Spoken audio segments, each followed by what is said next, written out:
మహాసభలో ఉండే మిమ్మల్ని అందరినీ కోరుతున్నాను. ఏదైతే రూఫ్ టాప్ సోలార్ ప్రతి ఇంటి మీద కరెంటు పెట్టుకోవడం, మనం ఎస్సీలు ఎస్టీలు ఎవరైతే ఉన్నారో 200 యూనిట్లు తయారు చేయడానికి 2 కిలోవాట్ల పవర్ స్టేషన్ ని ఉచితంగా వాళ్ళకి ఇస్తాం. ఒక్క పైసా వాళ్ళు పెట్టుకునే పనే లేదు. ఆ తర్వాత కరెంటు వాళ్ళు వాడుకొని మిగిలిస్తే దానికి కూడా ₹2.5 చొప్పున వాళ్ళకు డబ్బులు కూడా ఇస్తాం. ఇంకో పక్క బీసీలు ఉన్నారు, వాళ్ళందరికీ విజ్ఞప్తి చేస్తున్నాను.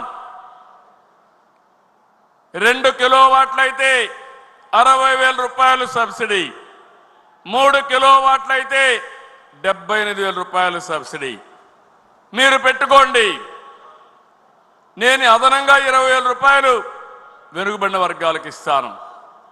దానివల్ల మీకు కావలసిన కరెంటు ఛార్జీలు కట్టే పరిస్థితి ఉండదు.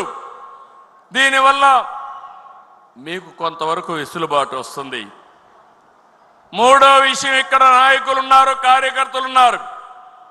నేను ఇక్కడుండే ఎమ్మెల్యేలు కూడా చెప్పాను, ప్రతి నియోజకవర్గంలో కనీసం 10,000 ఇండ్ల పైన సూర్యఘర్ పెట్టాలి, రూఫ్ టాప్ పవర్ పెట్టాలని చాలా స్పష్టంగా ఆదేశాలు ఇచ్చాను. ఇంకా మన వాళ్ళు అనుకున్నంత హుషారుగా ముందుకు పోవడం లేదు. నేను మిమ్మల్ని అడుగుతున్నా, ₹78,000 ఎవరికైనా ఇస్తాం. ఎస్సీలు అయితే 2 కిలోవాట్ల వరకు ఉచితంగా ఇస్తాం. బీసీలు అయితే 78,000 నుంచి 60,000 నుంచి 78,000, అది కాకుండా ఒక 20,000 ఇస్తాం, అంటే 98,000 వస్తుంది. మిగిలిన వాళ్ళందరికీ 60,000 వస్తుంది, 78,000 వస్తుంది. మీరందరూ కానీ మీ ఇండ్ల పైన కరెంటు పెట్టుకుంటే మీరు కరెంటు ఛార్జీలు కట్టే పరిస్థితి రాదని మరొకసారి విజ్ఞప్తి చేస్తున్నా. బ్యాంకులో మీరు డబ్బులు తీసుకోండి, మిగిలింది మీరు కాదనుకుంటే డిపార్ట్మెంటే పెట్టి మీకు ఇస్తారు.